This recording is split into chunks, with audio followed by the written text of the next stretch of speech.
Hi, welcome back to take cues. ഇന്ന് കുറച്ച് current affairs ക്വസ്റ്റ്യൻസുമായാണ് ഞാൻ വന്നിരിക്കുന്നത്. LDCയുടെ 5ാം ഘട്ടം പരീക്ഷയാണ് ഇനി നടക്കാൻ പോകുന്നത്. കോട്ടയം, കോഴിക്കോട് ഡിസ്ട്രിക്റ്റുകളിലാണ് പരീക്ഷ. സോ അതിൽ ചോദിക്കാൻ സാധ്യതയില്ല. ഏറ്റവും റീസെൻ്റ് ആയിട്ടുള്ള കുറച്ച് ക്വസ്റ്റ്യൻസുമായാണ് ഞാൻ വന്നിരിക്കുന്നത്. നമുക്ക് ചോദ്യങ്ങളിലേക്ക് കിടക്കാം. ഇപ്പോൾ റീസെൻ്റായിട്ട് ആരംഭിച്ച കുറച്ച് സാമൂഹ്യ സുരക്ഷാ പദ്ധതികളും കുറച്ച് പ്രോഗ്രാംസിനെ കുറിച്ചൊക്കെയാണ് പറയുന്നത്. ഫസ്റ്റ് ക്വസ്റ്റ്യൻ, കേന്ദ്ര സർക്കാർ ജീവനക്കാർക്ക് വേണ്ടി രൂപീകരിച്ച പുതിയ പെൻഷൻ പദ്ധതി എന്ത് പേരിലാണ് അറിയപ്പെടുന്നത്? ഏകീകൃത പെൻഷൻ പദ്ധതി അഥവാ യൂണിഫൈഡ് പെൻഷൻ സ്കീം. ഈ പദ്ധതി ആരംഭിക്കുന്നത് 2025 ഏപ്രിൽ 1-നാണ്. അടുത്ത ചോദ്യം, അതിക്രമങ്ങൾക്ക് ഇരയാകുന്ന സ്ത്രീകൾക്ക് അടിയന്തര സഹായവും പിന്തുണയും ഉറപ്പാക്കുന്ന കുടുംബശ്രീയുടെ ഹെൽപ്പ് ഡെസ്ക് ഏതാണ്? സ്നേഹിത. കുടുംബശ്രീ റിലേറ്റഡ് ആയിട്ടുള്ള ക്വസ്റ്റ്യൻസ് ഒക്കെ സാധാരണ PSC ചോദിക്കാറുള്ളതാണ്. അപ്പോൾ ഇത് ഓർത്ത് വയ്ക്കുക. സ്നേഹിത എന്നാണ് അതിക്രമങ്ങൾക്കിരയാക്കുന്ന സ്ത്രീകൾക്ക് അടിയന്തര സഹായവും പിന്തുണയും ഉറപ്പാക്കുന്ന കുടുംബശ്രീയുടെ ഹെൽപ്പ് ഡെസ്ക് അറിയപ്പെടുന്നത്. അപ്പോൾ കേന്ദ്ര സർക്കാർ ജീവനക്കാർക്ക് വേണ്ടി രൂപീകരിച്ച പുതിയ പെൻഷൻ പദ്ധതിയാണ് ഏകീകൃത പെൻഷൻ പദ്ധതി. ഇത് 2025 ഏപ്രിൽ 1 മുതലാണ് ആരംഭിക്കുന്നത്. പിന്നെ കുടുംബശ്രീയുടെ ഹെൽപ്പ് ഡെസ്ക് ആണ് സ്നേഹിത. ഇന്ത്യയിലെ മെഡിക്കൽ കോളേജുകളിൽ ലഹരി ഉപയോഗം ഇല്ലാതാക്കാൻ ദേശീയ മെഡിക്കൽ കമ്മീഷൻ പ്രഖ്യാപിച്ച പുതിയ പദ്ധതിയാണ് നാശമുക്ത് ഭാരത് അഭിയാൻ. ശ്രദ്ധിക്കുക, ദേശീയ മെഡിക്കൽ കമ്മീഷനാണ് ഈ പദ്ധതി പ്രഖ്യാപിച്ചിരിക്കുന്നത്, നാശമുക്ത് ഭാരത് അഭിയാൻ. അടുത്ത ക്വസ്റ്റ്യൻ, കൃഷി വകുപ്പ് യോഗങ്ങൾ ലൈവായി സംപ്രേഷണം ചെയ്യാൻ തുടക്കമിടുന്ന പദ്ധതിയാണ് വെളിച്ചം. ഇത് കേരള ഗവൺമെന്റിന്റെ പദ്ധതിയാണ്. കൃഷി വകുപ്പ് യോഗങ്ങൾ ലൈവായി സംപ്രേഷണം ചെയ്യാൻ തുടക്കമിടുന്ന പദ്ധതി വെളിച്ചം. അടുത്ത ചോദ്യം, ഉന്നത വിജയം കരസ്ഥമാക്കുന്ന ഭിന്നശേഷിക്കാരായ വിദ്യാർത്ഥികൾക്ക് ക്യാഷ് അവാർഡ് നൽകുന്നതിനായി സാമൂഹ്യനീതി വകുപ്പ് നടപ്പിലാക്കുന്ന പദ്ധതി ഏതാണ്? വിജയാമൃതം. ഭിന്നശേഷിക്കാരായ അമ്മമാർക്ക് പ്രസവശേഷം കൈക്കുഞ്ഞിനെ പരിപാലിക്കാനുള്ള സഹായധന പദ്ധതി മാതൃജ്യോതി എന്ന പേരിലാണ് അറിയപ്പെടുന്നത്. ഭിന്നശേഷിക്കാരെ കുറിച്ചുള്ള പദ്ധതികളൊക്കെ ഇപ്പം റീസെൻ്റ് ആയിട്ട് കുറേ എക്സാമിന് ചോദിക്കുന്ന പദ്ധതികളാണ്. അപ്പോൾ ഉന്നത വിജയം കരസ്ഥമാക്കുന്ന ഭിന്നശേഷിക്കാരായ വിദ്യാർത്ഥികൾക്ക് ക്യാഷ് അവാർഡ് നൽകുന്നതിനായി സാമൂഹ്യനീതി വകുപ്പ് നടപ്പിലാക്കുന്ന പദ്ധതിയാണ് വിജയാമൃതം. ഭിന്നശേഷിക്കാരായ അമ്മമാർക്ക് പ്രസവശേഷം കൈക്കുഞ്ഞിനെ പരിപാലിക്കാനുള്ള സഹായധന പദ്ധതി മാതൃജ്യോതി. ഗോത്ര സമൂഹങ്ങളുടെ സാമൂഹിക സാമ്പത്തിക സ്ഥിതി മെച്ചപ്പെടുത്തുന്നതിനായി 2024 കേന്ദ്ര ബജറ്റിൽ പ്രഖ്യാപിച്ച പദ്ധതി ഏതാണ്? പ്രധാനമന്ത്രി ജൻജാതീയ ഉന്നത് ഗ്രാം അഭിയാൻ.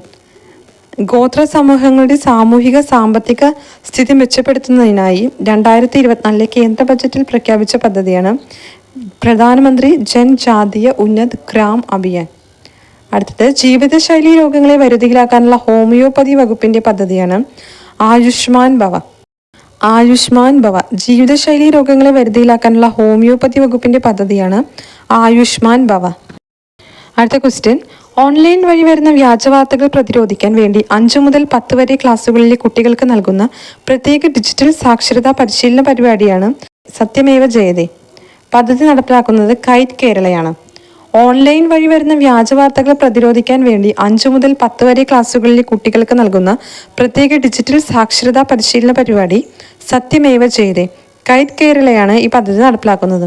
അടുത്ത ക്വസ്റ്റ്യൻ, 18 വയസ്സിന് താഴെ പ്രായമുള്ള കുട്ടികളുടെ സമഗ്ര ആരോഗ്യ സംരക്ഷണത്തിനുള്ള സേവനങ്ങൾ ഒരു കുടക്കീഴിൽ ഉറപ്പുവരുത്തുന്ന പദ്ധതിയാണ് ആരോഗ്യ കിരണം പദ്ധതി. 18 വയസ്സിന് താഴെ പ്രായമുള്ള കുട്ടികളുടെ സമഗ്ര ആരോഗ്യ സംരക്ഷണത്തിനുള്ള സേവനങ്ങൾ ഒരു കുടക്കീഴിൽ ഉറപ്പുവരുത്തുന്ന പദ്ധതിയാണ് ആരോഗ്യ കിരണം പദ്ധതി. ഈ പദ്ധതികളെല്ലാം റീസെൻ്റ് ആയിട്ട് ഇറക്കിയതാണ്. അതുകൊണ്ട് തന്നെ PSC ചോദിക്കാൻ സാധ്യതയുണ്ട്. എല്ലാവരും നന്നായിട്ട് പഠിക്കുക. അടുത്തത്, ഓണത്തിന് വിഷരഹിത പഴങ്ങളും പച്ചക്കറികളും ഉൽപ്പാദിപ്പിക്കുന്നതിനായുള്ള കുടുംബശ്രീയുടെ പദ്ധതിയാണ് ഓണക്കനി 2024. ഓണത്തിന് ആവശ്യമായ പൂക്കൾ കൃഷി ചെയ്ത് വിപണിയിൽ എത്തിക്കുന്ന കുടുംബശ്രീയുടെ പദ്ധതി നിറപ്പൊലിമ 2024. ഓണത്തിന് വിഷരഹിത പഴങ്ങളും പച്ചക്കറികളും ഉൽപ്പാദിപ്പിക്കുന്നതിനുള്ള കുടുംബശ്രീയുടെ പദ്ധതി ഓണക്കനി 2024. ഓണത്തിന് ആവശ്യമായ പൂക്കൾ കൃഷി ചെയ്ത് വിപണിയിൽ എത്തിക്കുന്ന കുടുംബശ്രീയുടെ പദ്ധതി നിറപ്പൊലിമ 2024. അടുത്ത ചോദ്യം, വയനാട് ദുരിതാശ്വാസ ക്യാമ്പുകളിൽ കഴിയുന്ന കുട്ടികളുടെ മാനസിക സംഘർഷം കുറയ്ക്കാൻ ജില്ലാ ശിശു സംരക്ഷണ യൂണിറ്റിന്റെ നേതൃത്വത്തിൽ ആരംഭിച്ച പദ്ധതി എന്തു പേരിലാണ് അറിയപ്പെടുന്നത്? കുട്ടിയിടം. വയനാട് ദുരിതാശ്വാസ ക്യാമ്പുകളിൽ കഴിയുന്ന കുട്ടികളുടെ മാനസിക സംഘർഷം കുറയ്ക്കാൻ വേണ്ടിയിട്ട് വയനാട് ജില്ലയിലെ ശിശു സംരക്ഷണ യൂണിറ്റ് ആരംഭിച്ച ഒരു പദ്ധതിയാണ് കുട്ടിയിടം. അടുത്ത ചോദ്യം, കുട്ടികൾക്ക് വേണ്ടിയുള്ള ദീർഘകാല സമ്പാദ്യം പ്രോത്സാഹിപ്പിക്കുന്നതിന് ലക്ഷ്യമിട്ടിട്ടുള്ള കേന്ദ്ര ഗവൺമെന്റിന്റെ പദ്ധതി ഏതാണ്? NPS വാത്സല്യ പദ്ധതി. കുട്ടികൾക്ക് വേണ്ടിയുള്ള ദീർഘകാല സമ്പാദ്യം പ്രോത്സാഹിപ്പിക്കുന്നതിന് ലക്ഷ്യമിട്ടിട്ടുള്ള കേന്ദ്ര ഗവൺമെന്റിന്റെ പദ്ധതിയാണ് NPS വാത്സല്യ പദ്ധതി. അടുത്ത ചോദ്യം, ഓണവിഭവങ്ങളായ ഉപ്പേരിയും ശർക്കര വരട്ടിയും വിപണിയിലെത്തിക്കാൻ കുടുംബശ്രീ ആരംഭിച്ച ബ്രാൻഡ് ഏതാണ്? Fresh bites. അടുത്ത ചോദ്യം, 2024 ഓഗസ്റ്റിൽ ഏത് രോഗത്തെ തുടർന്നാണ് ലോകാരോഗ്യ സംഘടന ആരോഗ്യ അടിയന്തരാവസ്ഥ പ്രഖ്യാപിച്ചത്? എംപോക്സ് അഥവാ മങ്കി പോക്സ്, കുരങ്ങുപനി. ഓണവിഭവങ്ങളായ ഉപ്പേരിയും ശർക്കര വരട്ടിയും വിപണിയിലെത്തിക്കാൻ കുടുംബശ്രീ ആരംഭിച്ച ബ്രാൻഡ് ഏതാണ്? Fresh bytes. 2024 ഓഗസ്റ്റിൽ ഏത് രോഗത്തെ തുടർന്നാണ് ലോകാരോഗ്യ സംഘടന ആരോഗ്യ അടിയന്തരാവസ്ഥ പ്രഖ്യാപിച്ചത്? Mpox, monkey pox. ഇത് ചോദിക്കാൻ സാധ്യതയുള്ള ഒരു ക്വസ്റ്റ്യൻ ആണ്. എംപോക്സിനെ തുടർന്നാണ് 2024 ഓഗസ്റ്റിൽ ലോകാരോഗ്യ സംഘടന ആരോഗ്യ അടിയന്തരാവസ്ഥ പ്രഖ്യാപിച്ചത്.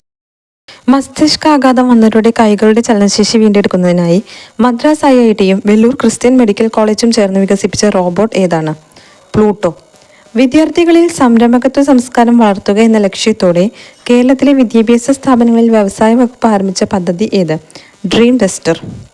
അപ്പോൾ മസ്തിഷ്കാഘാതം വന്നവരുടെ കൈകളുടെ ചലനശേഷി വീണ്ടെടുക്കുന്നതിനായി മദ്രാസ് IITയും വെല്ലൂർ ക്രിസ്ത്യൻ മെഡിക്കൽ കോളേജും ചേർന്ന് വികസിപ്പിച്ച റോബോട്ടാണ് പ്ലൂട്ടോ. വിദ്യാർത്ഥികളിൽ സംരംഭകത്വ സംസ്കാരം വളർത്തുക എന്ന ലക്ഷ്യത്തോടെ കേരളത്തിലെ വിദ്യാഭ്യാസ സ്ഥാപനങ്ങളിൽ വ്യവസായ വകുപ്പ് ആരംഭിച്ച പദ്ധതിയാണ് ഡ്രീം ടെസ്റ്റർ. അന്തരീക്ഷ ഓക്സിജൻ സ്വീകരിച്ചു പറക്കുന്ന ATV റോക്കറ്റ് ഏതു സ്പേസ് ഏജൻസിയുടേതാണ്? ISROയുടെ. അഡ്വാൻസ്ഡ് ടെക്നോളജി വെഹിക്കിൾ എന്നാണ് ATVയുടെ ഫുൾ ഫോം. അന്തരീക്ഷ ഓക്സിജൻ സ്വീകരിച്ചു പറക്കുന്ന അഡ്വാൻസ്ഡ് ടെക്നോളജി വെഹിക്കിൾ റോക്കറ്റ് ഏത് സ്പേസ് ഏജൻസിയുടേതാണ് എന്നാണ് ക്വസ്റ്റ്യൻ. ISROയുടെ. അന്തരീക്ഷത്തിലെ ഈർപ്പം ജലമാക്കി മാറ്റി ശുദ്ധീകരിച്ച് ഉപയോഗിക്കുന്ന ഇന്ത്യൻ റെയിൽവേയുടെ പദ്ധതി ഏതാണ്? മേഘദൂത് പദ്ധതി. അന്തരീക്ഷത്തിലെ ഈർപ്പം ജലമാക്കി മാറ്റി ശുദ്ധീകരിച്ച് ഉപയോഗിക്കുന്ന ഇന്ത്യൻ റെയിൽവേയുടെ പദ്ധതി എന്തു പേരിലാണ് അറിയപ്പെടുന്നത്? മേഘദൂത് പദ്ധതി. കോളേജ് വിദ്യാർത്ഥിനികൾക്ക് നേതൃത്വ പരിശീലനം നൽകാൻ സംസ്ഥാന വനിതാ വികസന കോർപ്പറേഷൻ തുടങ്ങിയ പദ്ധതി ഏതാണ്? പ്രതിഭ പോഷൻ പദ്ധതി. കോളേജ് വിദ്യാർത്ഥിനികൾക്ക് നേതൃത്വ പരിശീലനം നൽകാൻ സംസ്ഥാന വനിതാ വികസന കോർപ്പറേഷൻ തുടങ്ങിയ പദ്ധതിയാണ് പ്രതിഭ പോഷൻ പദ്ധതി. 2025 HIV അണുബാധ ഇല്ലാതാക്കുന്നതിനായി കേന്ദ്ര സർക്കാർ ആരംഭിച്ച ക്യാമ്പയിൻ ഏതാണ്? 1-0. 2025 HIV അണുബാധ ഇല്ലാതാക്കുന്നതിനായി കേന്ദ്ര സർക്കാർ ആരംഭിച്ച ക്യാമ്പയിൻ ഏത്? 1-0. ISRO നാസ സംയുക്ത ദൗത്യമായ ആക്സിയം 4 ദൗത്യത്തിന്റെ ഭാഗമായി ബഹിരാകാശ യാത്രയുടെ ഭാഗമാകുന്ന ഇന്ത്യക്കാരൻ ആരാണ്? ശുഭാംശു ശുക്ല. ISRO നാസ സംയുക്ത ദൗത്യമായ ആക്സിയം 4 ദൗത്യത്തിന്റെ ഭാഗമായി ബഹിരാകാശ യാത്രയുടെ ഭാഗമാകുന്ന ഇന്ത്യക്കാരൻ ആരാണ്? ശുഭാംശു ശുക്ല. 2024 ജൂലൈയിൽ ശക്തമായ ഉരുൾപൊട്ടൽ ഉണ്ടായ മുണ്ടക്കൈ ചൂരൽമല പ്രദേശങ്ങൾ ഏതു ജില്ലയിലാണ് സ്ഥിതി ചെയ്യുന്നത്? വയനാട്. 2024 ജൂലൈയിൽ ശക്തമായ ഉരുൾപൊട്ടൽ ഉണ്ടായ മുണ്ടക്കൈ ചൂരൽമല പ്രദേശങ്ങൾ ഏത് ജില്ലയിലാണ് സ്ഥിതി ചെയ്യുന്നത്? വയനാട് ജില്ലയിൽ. വയനാട് ദുരന്തത്തിലെ സമാനതകളില്ലാത്ത രക്ഷാപ്രവർത്തനത്തെക്കുറിച്ച് കവി പ്രഭാവർമ്മ എഴുതിയ കവിത ഏതാണ്? ഉറ്റവർ. വയനാട്ടിലെ ഉരുൾപൊട്ടൽ ദുരന്തത്തിന്റെ രക്ഷാപ്രവർത്തനങ്ങളുടെ ഭാഗമായുള്ള ബെയിലി പാല നിർമ്മാണത്തിന് നേതൃത്വം നൽകിയ സൈനിക സംഘത്തിലെ ഏക വനിത ആരാണ്? മേജർ സീത ഷെൽക്കെ. വയനാട് ദുരന്തത്തിലെ സമാനതകളില്ലാത്ത രക്ഷാപ്രവർത്തനത്തെക്കുറിച്ച് കവി പ്രഭാവർമ്മ എഴുതിയ കവിതയാണ് ഉറ്റവർ. വയനാട്ടിലെ ഉരുൾപൊട്ടൽ ദുരന്തത്തിന്റെ രക്ഷാപ്രവർത്തനങ്ങളുടെ ഭാഗമായുള്ള ബെയിലി പാല നിർമ്മാണത്തിന് നേതൃത്വം നൽകിയ സൈനിക സംഘത്തിലെ ഏക വനിതയാണ് മേജർ സീത ഷെൽക്കെ. 2024 ഓഗസ്റ്റിലെ കണക്കുകൾ പ്രകാരം കേരളത്തിൽ ഉരുൾപൊട്ടൽ സാധ്യതയില്ലാത്ത ഏക ജില്ല ഏതാണ്? ആലപ്പുഴ. ഇന്ത്യയിൽ ഉരുൾപൊട്ടൽ ദുരന്തം ഉണ്ടാകുന്ന 19 പ്രദേശങ്ങളുടെ പട്ടികയിൽ കേരളത്തിന്റെ സ്ഥാനം എത്ര? 6ാം സ്ഥാനം. 2024 ഓഗസ്റ്റിലെ കണക്കുകൾ പ്രകാരം കേരളത്തിൽ ഉരുൾപൊട്ടൽ സാധ്യതയില്ലാത്ത ഏക ജില്ലയാണ് ആലപ്പുഴ. ഇന്ത്യയിൽ ഉരുൾപൊട്ടൽ ദുരന്തം ഉണ്ടാകുന്ന 19 പ്രദേശങ്ങളുടെ പട്ടികയിൽ കേരളത്തിന്റെ സ്ഥാനം 6ാം സ്ഥാനമാണ്. 2024 ഓഗസ്റ്റിൽ ശ്രീലങ്കയിൽ നടന്ന ഇന്ത്യ ശ്രീലങ്ക സംയുക്ത സൈനികാഭ്യാസം എന്ത് പേരിലാണ് അറിയപ്പെടുന്നത്? മിത്രശക്തി 2024. 2024 ഓഗസ്റ്റിൽ ശ്രീലങ്കയിൽ നടന്ന ഇന്ത്യ ശ്രീലങ്ക സംയുക്ത സൈനികാഭ്യാസമാണ് മിത്രശക്തി 2024. ഉദാരശക്തി 2024 ഏതൊക്കെ രാജ്യങ്ങൾ തമ്മിലുള്ള സംയുക്ത സൈനികാഭ്യാസമാണ്? ഇന്ത്യ, മലേഷ്യ എന്നീ രാജ്യങ്ങൾ തമ്മിലുള്ള സംയുക്ത സൈനികാഭ്യാസമാണ് ഉദാരശക്തി 2024. മലേഷ്യയിലെ കുവാന്തൻ എന്ന സ്ഥലത്ത് വെച്ചായിരുന്നു ഈ സൈനികാഭ്യാസം സംഘടിപ്പിച്ചത്. ഇന്ത്യൻ വ്യോമസേനയുടെ നേതൃത്വത്തിൽ 2024 നടക്കുന്ന സൈനിക അഭ്യാസം ഏതാണ്? തരംഗ ശക്തി. ഒന്നാം ഘട്ടത്തിന്റെ വേദി സുലൂർ, തമിഴ്നാട്ടിലെ സുലൂരും രണ്ടാം ഘട്ടത്തിന്റെ വേദി രാജസ്ഥാനിലെ ജോധ്പൂറും ആണ്. ഇന്ത്യൻ വ്യോമസേനയുടെ നേതൃത്വത്തിൽ 2024 നടക്കുന്ന സൈനിക അഭ്യാസമാണ് തരംഗ ശക്തി. ഒന്നാം ഘട്ടം തമിഴ്നാട്ടിലെ സുലൂറിലും രണ്ടാം ഘട്ടം രാജസ്ഥാനിലെ ജോധ്പൂരിലുമാണ് നടക്കുന്നത്. ഇനി പാരീസ് ഒളിമ്പിക്സിനെ കുറിച്ചുള്ള കുറച്ച് ചോദ്യങ്ങളാണ്. ഇതിൽ നിന്ന് ഒരു ക്വസ്റ്റ്യൻ എന്തായാലും ഉറപ്പായിരിക്കും. ഒളിമ്പിക്സിനെ കുറിച്ചുള്ള ഒരു ചോദ്യം എന്തായാലും ഉറപ്പായിരിക്കും ഇനി വരുന്ന എക്സാമിന്. അപ്പോൾ നമുക്ക് ചോദ്യങ്ങൾ ഏതൊക്കെയെന്ന് നോക്കാം. 2024 പാരീസ് ഒളിമ്പിക്സിൽ മെഡൽ നേട്ടത്തിൽ ഒന്നാമതെത്തിയ രാജ്യം ഏതാണ്? അമേരിക്ക. 40 സ്വർണ്ണമടക്കം 126 മെഡലുകളാണ് അമേരിക്കയ്ക്ക് ലഭിച്ചത്. രണ്ടാം സ്ഥാനത്ത് ചൈന, 40 സ്വർണ്ണമടക്കം 91 മെഡലുകൾ. മൂന്നാം സ്ഥാനത്ത് ജപ്പാൻ, 20 സ്വർണ്ണമടക്കം 45 മെഡലുകൾ. അപ്പോൾ പാരീസ് ഒളിമ്പിക്സിൽ ഒന്നാം സ്ഥാനം അമേരിക്ക, രണ്ടാം സ്ഥാനം ചൈന, മൂന്നാം സ്ഥാനത്ത് ജപ്പാൻ. 2024 പാരീസ് ഒളിമ്പിക്സിൽ മെഡൽ പട്ടികയിൽ ഇന്ത്യയുടെ സ്ഥാനം എത്രയാണ്? 71 സ്ഥാനം. 1 വെള്ളിയും 5 വെങ്കലവും അടക്കം 6 മെഡലുകളാണ് ഇന്ത്യക്ക് ലഭിച്ചത്. 2024 പഠിക്കുമ്പോൾ നമ്മൾ കഴിഞ്ഞ ഒളിമ്പിക്സിൻ്റെ കൂടി പഠിക്കണം. അപ്പോൾ ടോക്കിയോ ഒളിമ്പിക്സിൽ ഇന്ത്യക്ക് 48ാം റാങ്ക് ആയിരുന്നു. 1 സ്വർണം, 2 വെള്ളി, 4 വെങ്കലം ഉൾപ്പെടെ 7 മെഡലുകളാണ് അന്ന് ഇന്ത്യക്ക് ലഭിച്ചത്. ഇപ്രാവശ്യം 71. പാരീസ് ഒളിമ്പിക്സിൽ 71ാം സ്ഥാനവും ടോക്കിയോ ഒളിമ്പിക്സിൽ 48ാം സ്ഥാനവുമാണ് ഇന്ത്യക്ക്. 2024 പാരീസ് ഒളിമ്പിക്സിൽ പുരുഷ ഗുസ്തിയിൽ വെങ്കല മെഡൽ തേടി ഇന്ത്യൻ താരം ആരാണ്? അമൻ ഷെരാവത്ത്, ഹരിയാന. ഇദ്ദേഹത്തിൻ്റെ പ്രത്യേകത എന്താണെന്ന് വെച്ചാൽ ഒളിമ്പിക്സിൽ വ്യക്തിഗത ഇനത്തിൽ മെഡൽ നേടിയ ഏറ്റവും പ്രായം കുറഞ്ഞ ഇന്ത്യൻ താരമാണ് അമൻ ഷെരാവത്ത്. ഇത് കുറച്ച് ഇമ്പോർട്ടൻ്റ് ആയിട്ടുള്ള കാര്യമാണ്. വ്യക്തിഗത ഇനത്തിൽ മെഡൽ നേടിയ ഏറ്റവും പ്രായം കുറഞ്ഞ ഇന്ത്യൻ താരം ആര് എന്ന് ചോദിച്ചാലും അമൻ ഷെരാവത്ത് എന്നാണ് ഉത്തരം. പാരീസ് ഒളിമ്പിക്സിൽ ജാവലിൻ ത്രോയിൽ എത്ര ദൂരം എറിഞ്ഞാണ് നീരജ് ചോപ്ര വെള്ളി മെഡൽ നേടിയത്? ഉത്തരം 89.45 മീറ്റർ. 2020 ടോക്കിയോ ഒളിമ്പിക്സിൽ നീരജ് ചോപ്ര എത്ര ദൂരം എറിഞ്ഞാണ് സ്വർണ്ണ മെഡൽ നേടിയത് എന്ന ക്വസ്റ്റ്യൻ ഇപ്പോൾ 4ാം ഘട്ട പരീക്ഷയ്ക്ക് വന്നിട്ടുണ്ടായിരുന്നു. അത് 87.58 മീറ്റർ ആയിരുന്നു. അപ്പോൾ ഇങ്ങനെയുള്ള ക്വസ്റ്റ്യൻസ് PSC ചോദിക്കാൻ സാധ്യതയുണ്ട്. അപ്പോൾ പാരീസ് ഒളിമ്പിക്സിൽ 89.45 മീറ്റർ ദൂരം എറിഞ്ഞാണ് നീരജ് ചോപ്ര വെള്ളി മെഡൽ നേടിയത്. ഒരു ഒളിമ്പിക്സിൽ ആദ്യമായി 2 മെഡൽ സ്വന്തമാക്കിയ ഇന്ത്യൻ വനിതാ താരം ആരാണ്?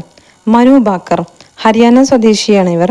2024 പാരീസ് ഒളിമ്പിക്സിൽ ഇന്ത്യക്കായി ആദ്യ മെഡൽ നേടിയ താരം കൂടിയാണ് മനു ഭാക്കർ. വനിതകളുടെ 10 മീറ്റർ എയർ പിസ്റ്റളിൽ വെങ്കല മെഡലാണ് നേടിയത്. ഒളിമ്പിക്സിൽ ഷൂട്ടിങ്ങിൽ മെഡൽ നേടുന്ന ആദ്യ ഇന്ത്യൻ വനിത മനു ഭാക്കറാണ്. ലോക റാങ്കിങ്ങിൽ 2ാം സ്ഥാനത്ത് എത്തിയ അമൻ ഷെഹ്രാവത്ത് ഏത് കായിക ഇനവുമായി ബന്ധപ്പെട്ടിരിക്കുന്നു? ഗുസ്തി. പാരീസ് ഒളിമ്പിക്സിൽ വെങ്കലം നേടിയ ഇന്ത്യൻ ഗുസ്തി താരമാണ് അമൻ ഷെഹ്രാവത്ത്. അടുത്ത ചോദ്യം, പാരീസ് ഒളിമ്പിക്സിൽ പുരുഷന്മാരുടെ 50 മീറ്റർ റൈഫിൾ 3 പൊസിഷൻസിൽ ഇന്ത്യക്കായി വെങ്കൽ മെഡൽ നേടിയത് ആരാണ്? സ്വപ്നിൽ കുശാലെ. അദ്ദേഹം മഹാരാഷ്ട്ര സ്വദേശിയാണ്. അപ്പോൾ ലോക റാങ്കിങ്ങിൽ 2ാം സ്ഥാനത്ത് എത്തിയ അമൻ ഷെഹ്രാവത്ത് ഗുസ്തി താരമാണ്. പാരീസ് ഒളിമ്പിക്സിൽ പുരുഷന്മാരുടെ 50 മീറ്റർ റൈഫിൾ 3 പൊസിഷൻസിൽ ഇന്ത്യക്കായി വെങ്കൽ മെഡൽ നേടിയത് സ്വപ്നിൽ കുശാലെ ആണ്. പാരീസ് ഒളിമ്പിക്സിൽ ഫൈനലിന് മുൻപായി അയോഗ്യയാക്കപ്പെട്ട ഇന്ത്യൻ വനിതാ ഗുസ്തി താരം ആര്? വിനേഷ് ഫോഗട്ട്. ഒളിമ്പിക്സ് ഗുസ്തി ഫൈനലിൽ കടക്കുന്ന ആദ്യ ഇന്ത്യൻ വനിതയും വിനേഷ് ഫോഗട്ടാണ്. ഭാര കൂടുതൽ കാരണമാണ് വിനേഷ് ഫോഗട്ട് അയോഗ്യയാക്കപ്പെട്ടത്. മത്സരത്തിന് നിശ്ചയിച്ച ഭാരത്തിനേക്കാളും 100 ഗ്രാം കൂടുതലായത് കാരണമാണ് വിനേഷ് ഫോഗട്ട് അയോഗ്യയാക്കപ്പെട്ടത്.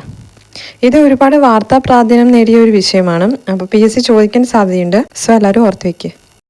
2024 പാരീസ് ഒളിമ്പിക്സിൽ ഏത് രാജ്യത്തെ പരാജയപ്പെടുത്തിയാണ് ഇന്ത്യൻ ഹോക്കി ടീം വെങ്കലം നേടിയത്? സ്പെയിൻ. സ്പെയിനിനെ 1-നെതിരെ 2 ഗോളുകൾക്കാണ് ഇന്ത്യ പരാജയപ്പെടുത്തിയത്. പാരീസ് ഒളിമ്പിക്സിൽ വെങ്കല മെഡൽ നേടിയ ഇന്ത്യൻ ഹോക്കി ടീമിന്റെ ഗോൾ കീപ്പർ ആരാണ്? PR ശ്രീജേഷ്. 2024 പാരീസ് ഒളിമ്പിക്സിലെ സമാപന ചടങ്ങിൽ ഇന്ത്യൻ പതാക ഏന്തിയ കായിക താരങ്ങൾ ആരെല്ലാം? PR ശ്രീജേഷും മനു ഭാക്കറുമാണ് പാരീസ് ഒളിമ്പിക്സിലെ സമാപന ചടങ്ങിൽ ഇന്ത്യൻ പതാക ഏന്തിയ കായിക താരങ്ങൾ. സമാപന ചടങ്ങിൽ പതാക ഏന്തിയവർ ആരെല്ലാം എന്ന് പഠിച്ചു. അപ്പോൾ നമ്മുടെ ഓപ്പണിംഗ് സെറിമണി, അതായത് ഒളിമ്പിക്സിൻ്റെ ഉദ്ഘാടന ചടങ്ങിൽ ഇന്ത്യൻ പതാക ഏന്തിയവർ ആരെല്ലാം എന്ന് ഒരു ക്വസ്റ്റ്യൻ ചോദിക്കാം. അത് PV സിന്ധുവും ശരത് കമലുമാണ് ഉദ്ഘാടന ചടങ്ങിൽ ഇന്ത്യൻ പതാക ഏന്തിയത്.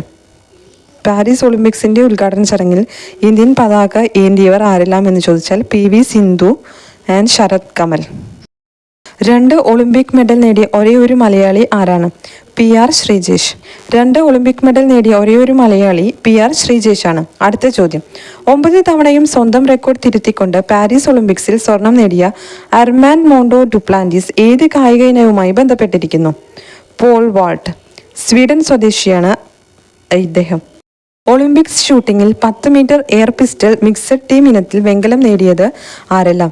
ഇന്ത്യൻ ടീമായ മനു ഭാക്കർ, സരബ്ജോത് സിംഗ് ടീം. ഒളിമ്പിക്സ് ഷൂട്ടിങ്ങിൽ 10 metre air pistol mixed team ഇനത്തിൽ വെങ്കലം നേടിയത് ഇന്ത്യയുടെ മനു ഭാക്കർ ആൻഡ് സരബ്ജോത് സിംഗ് ടീം. അടുത്ത ചോദ്യം. 2024 പാരീസ് ഒളിമ്പിക്സിലെ ഏറ്റവും വേഗമേറിയ താരം ആര്? നോഹ ലൈൽസ്. അമേരിക്കൻ താരമായ നോഹ ലൈൽസ് ആണ് പാരീസ് ഒളിമ്പിക്സിലെ ഏറ്റവും വേഗമേറിയ താരം. 2024 പാരീസ് ഒളിമ്പിക്സിലെ ഏറ്റവും വേഗതയേറിയ വനിതാ താരം ആരാണ്? Julian Alfred. സെന്റ് ലൂസിയൻ താരമായ ജൂലിയൻ ആൽഫ്രഡ് ആണ് പാരീസ് ഒളിമ്പിക്സിലെ ഏറ്റവും വേഗതയേറിയ വനിതാ താരം. അടുത്ത ചോദ്യം. പാരീസ് ഒളിമ്പിക്സിന് പിന്നാലെ വിരമിക്കൽ പ്രഖ്യാപിച്ച മലയാളി ഗോൾ കീപ്പർ PR ശ്രീജേഷിനോടുള്ള ആദരസൂചകമായി ഇന്ത്യൻ സീനിയർ ഹോക്കി ടീമിൽ നിന്നും പിൻവലിച്ച ജേഴ്സി നമ്പർ എത്രയാണ്? 16. പാരീസ് ഒളിമ്പിക്സിന് പിന്നാലെ വിരമിക്കൽ പ്രഖ്യാപിച്ച മലയാളി ഗോൾ കീപ്പർ PR ശ്രീജേഷിനോടുള്ള ആദരസൂചകമായി ഇന്ത്യൻ സീനിയർ ഹോക്കി ടീമിൽ നിന്നും പിൻവലിച്ച ജേഴ്സി നമ്പറാണ് 16. ടെന്നീസ് പുരുഷ സിംഗിൾസിൽ ഒളിമ്പിക്സ് ചരിത്രത്തിലെ ഏറ്റവും പ്രായം കൂടിയ ഗോൾഡ് മെഡൽ ജേതാവ് ആരാണ്? നൊവാക് ജോക്കോവിച്ച്. ടെന്നീസ് പുരുഷ സിംഗിൾസിൽ ഒളിമ്പിക്സ് ചരിത്രത്തിലെ ഏറ്റവും പ്രായം കൂടിയ ഗോൾഡ് മെഡൽ ജേതാവ് നൊവാക് ജോക്കോവിച്ച്. അടുത്ത ചോദ്യം. 2028 സമ്മർ ഒളിമ്പിക്സ് വേദി എവിടെയാണ്? Los Angeles, USA. US Los Angeles ആണ് അടുത്ത ഒളിമ്പിക്സിൻ്റെ വേദി. അപ്പോൾ വേദി പഠിച്ചിരിക്കണം. ഇപ്പോൾ 2024 പാരീസിലാണ് ഒളിമ്പിക്സ് നടന്നത്. 2020 ടോക്കിയോയിലായിരുന്നു. ഇനി 2028 നടക്കാൻ പോകുന്നത് ലോസ് ഏഞ്ചൽസിലാണ്. ഇനി നമുക്ക് കുറച്ച് പുതിയ നിയമനങ്ങളെക്കുറിച്ച് നോക്കാം. കേരളത്തിലെ 49ാമത് ചീഫ് സെക്രട്ടറിയായി ചുമതലയേറ്റത് ആരാണ്? ശാരദാ മുരളീധരൻ. ശാരദാ മുരളീധരൻ്റെ ഒരു പ്രത്യേകതയുണ്ട്. ഇപ്പോൾ റിട്ടയർഡായ ചീഫ് സെക്രട്ടറി V വേണുവിൻ്റെ ഭാര്യയാണ് ഇവർ. അപ്പോൾ ചീഫ് സെക്രട്ടറി പദവി അലങ്കരിക്കുന്ന ആദ്യ ദമ്പതിമാരാണ് V വേണുവും ശാരദാ മുരളീധരൻ. അടുത്ത ചോദ്യം. ഇന്ത്യയുടെ പുതിയ ക്യാബിനറ്റ് സെക്രട്ടറിയായി നിയമിതനായത് ആരാണ്? TV സോമനാഥൻ. രാജീവ് ഗൗബയുടെ പിൻഗാമിയായിട്ടാണ് നിയമനം. പുതിയ കേരള സംസ്ഥാന ഉപഭോക്തൃ തർക്ക പരിഹാര കമ്മീഷന്റെ ചെയർമാൻ ആരാണ്? Justice B Sudheendra Kumar. കേരള സംസ്ഥാന ഉപഭോക്തൃ തർക്ക പരിഹാര കമ്മീഷന്റെ പുതിയ ചെയർമാനായി നിയമിതനായിരിക്കുന്നത് ജസ്റ്റിസ് B സുധീന്ദ്രകുമാറാണ്. അടുത്ത ചോദ്യം. 2024 ജൂലൈയിൽ പുതുച്ചേരിയുടെ ലഫ്റ്റനന്റ് ഗവർണറായി നിയമിതനായ മലയാളി ആരാണ്? K കൈലാഷ് നാഥ്. മലയാളി ആയതുകൊണ്ട് തന്നെ ഈ ക്വസ്റ്റ്യൻ ചോദിക്കാനുള്ള സാധ്യത കൂടുതലാണ്. അപ്പോൾ പുതുച്ചേരിയുടെ ലഫ്റ്റനന്റ് ഗവർണറായി നിയമിതനായ മലയാളിയാണ് K കൈലാഷ് നാഥ്. അടുത്ത ചോദ്യം. തമിഴ്നാട്ടിൽ പുതുതായി ആരംഭിച്ച തമിഴക വെട്രി കഴകം എന്ന രാഷ്ട്രീയ പാർട്ടിയുടെ അധ്യക്ഷൻ ആരാണ്? വിജയ്. നമ്മുടെ തമിഴ്നാടനായിട്ടുള്ള വിജയാണ് തമിഴക വെട്രി കഴകം എന്ന രാഷ്ട്രീയ പാർട്ടി രൂപീകരിച്ചിരിക്കുന്നത്. ഇന്ത്യൻ ജൂനിയർ പുരുഷ ഹോക്കി ടീമിന്റെ മുഖ്യ പരിശീലകനായി നിയമിതനാകുന്നത് ആരാണ്? PR ശ്രീജേഷ്. 2024 ഓഗസ്റ്റിൽ UN ഇന്ത്യയുടെ സ്ഥിരം പ്രതിനിധിയായി നിയമിതനായത് ആരാണ്? P ഹരീഷ്. UN ഇന്ത്യയുടെ സ്ഥിരം പ്രതിനിധിയായി നിയമിതനായത് P ഹരീഷ് ആണ്. 2022 ദേശീയ ക്രൈം റെക്കോർഡ്സ് ബ്യൂറോ പുറത്തുവിട്ട റിപ്പോർട്ട് പ്രകാരം ഇന്ത്യയിൽ ഏറ്റവും അധികം ബാലവേല കേസുകൾ റിപ്പോർട്ട് ചെയ്ത സംസ്ഥാനം ഏതാണ്? തെലങ്കാന. 2022 ദേശീയ ക്രൈം റെക്കോർഡ്സ് ബ്യൂറോ പുറത്തുവിട്ട റിപ്പോർട്ട് പ്രകാരം ഇന്ത്യയിൽ ഏറ്റവും അധികം ബാലവേല കേസുകൾ റിപ്പോർട്ട് ചെയ്ത സംസ്ഥാനം തെലങ്കാനയാണ്. അപ്പോൾ ഇത്രയും ക്വസ്റ്റ്യൻസ് ആണ് വീഡിയോയിൽ ഉൾപ്പെടുത്തിയിരിക്കുന്നത്. ഇതിൽ 1-2 ക്വസ്റ്റ്യൻസ് എന്തായാലും PSC അടുത്ത ഘട്ടത്തിൽ ചോദിക്കാം. അപ്പോൾ നിങ്ങൾക്ക് ഈ വീഡിയോ ഇഷ്ടമായെങ്കിൽ ലൈക്ക് ചെയ്യുക, ഷെയർ ചെയ്യുക. ഒപ്പം എൻ്റെ ഈ ചാനൽ ഒന്ന് സബ്സ്ക്രൈബ് ചെയ്യാൻ കൂടി മറക്കരുത്. Okay, thank you.